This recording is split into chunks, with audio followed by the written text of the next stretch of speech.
राधे राधे बच्चों। आज हम शुरू करने जा रहे हैं आपकी बाल राम कथा का अध्याय नंबर 6, जिसका नाम है दंडक वन में 10 वर्ष। तो इस अध्याय के अनुसार भरत जब अयोध्या वापस लौटते हैं तो उसके बाद क्या हुआ और राम का चित्रकूट में कैसा समय व्यतीत हो रहा था, ये सब बातें हम इस अध्याय में जानेंगे। तो चलिए शुरू करते हैं।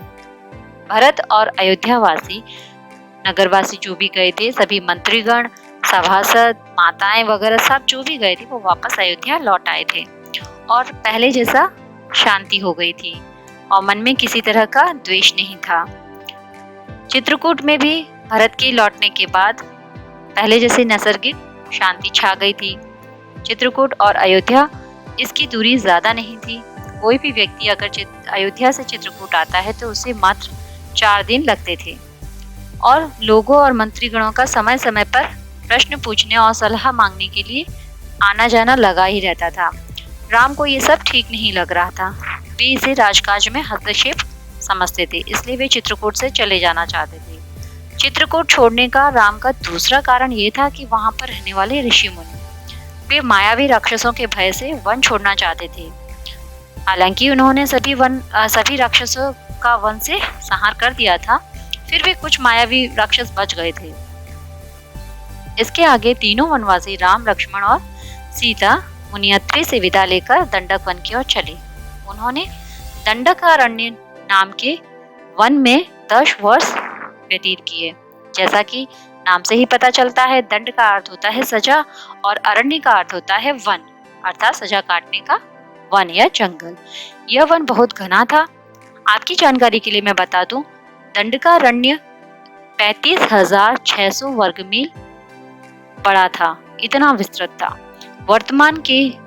वर्तमान में उस क्षेत्र में छत्तीसगढ़, उड़ीसा, महाराष्ट्र और आंध्र प्रदेश का कुछ हिस्सा आता है।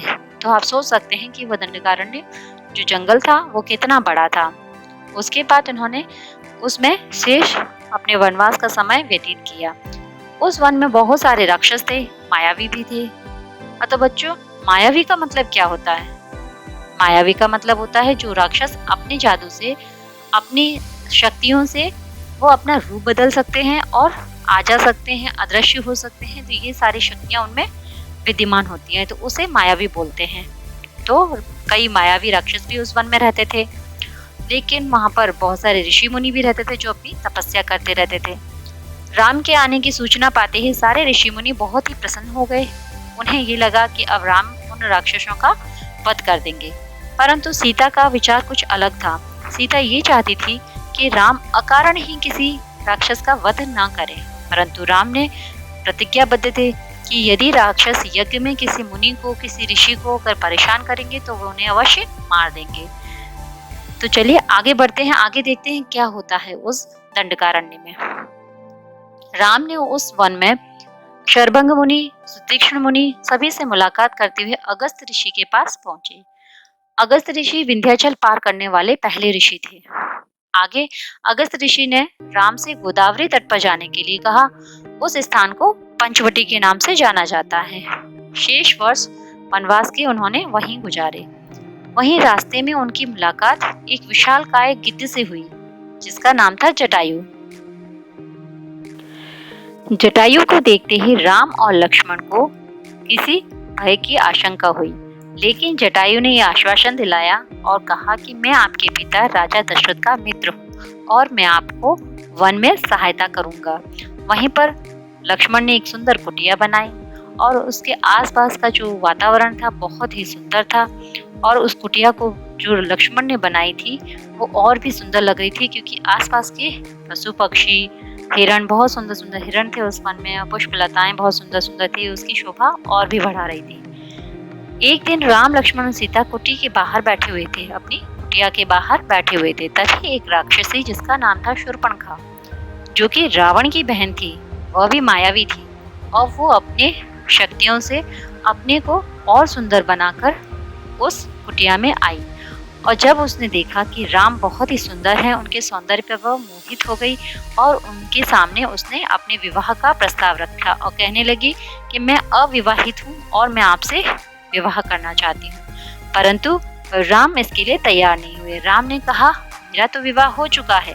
तुम आदरपूर्वक कहा राम ने कि मेरा विवाह हो चुका है, तुम लक्ष्मण के पास अपना ये प्रस्ताव लेकर जाओ। वो भी मेरे समान ही सुंदर है और बहुत ही पराक्रमी भी है। जब वह विवाह का प्रस्ताव लक्ष्मण के पास लेके गई तो लक्ष्मण ने भी यही सब कहकर कि मैं तो मेरा विवाह हो चुका है और राम के सामने, राम का तो मैं दास हूँ, तो तुम मुझसे विवाह करके एक दासी कहलाई जाओगी। और उन्होंने भी अस्वीकार कर दिया।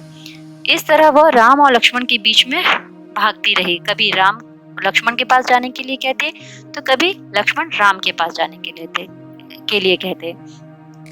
अंत में जब उसे क्रोध आ गया तो उसने अपना सुंदर रूप जो उसने माया से धारण किया था वो छोड़कर अपने असली रूप में आ गई और सीता पर हमला कर दिया, क्योंकि उसे ये लगता था कि सीता की वजह से ही राम उससे विवाह नहीं कर रहे हैं। लक्ष्मण को किसी अनिष्ट की आशंका होने लगी थी और समय रहते ही लक्ष्मण ने शूर्पणखा के नाक और कान काट दिए।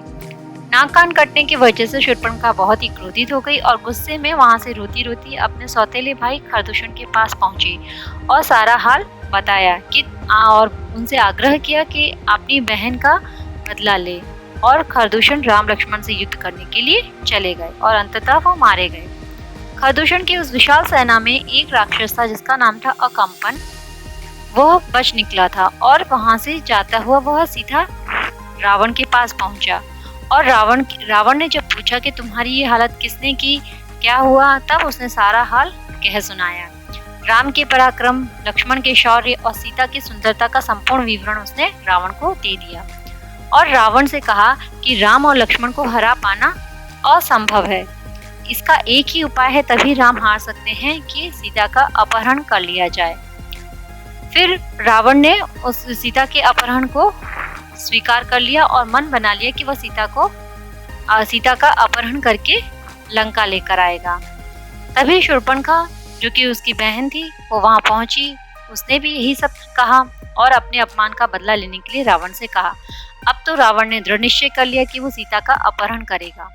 इसके लिए उन्होंने एक माध्यम चुना, मारीच, जो कि ताड़का का पुत्र था। मारीच से कहा कि तुम मेरी इस कृत्य में सहायता करो। मारीच ने उन्हें समझाया कि यह आपके लिए अनिष्टकारी होगा, लेकिन रावण नहीं माना। रावण ने मारीच को अपना मोहरा बनाया और उसे एक सुंदर सोने का हिरण बनाकर सीता की कुटिया के सामने भेजा और स्वयं तपस्वी का वेश बनाकर पेड़ के पीछे छिप गया। सीता उस सोने के हिरण को देखकर बहुत ही मोहित हो गई और राम से उसे पकड़ने को कहा।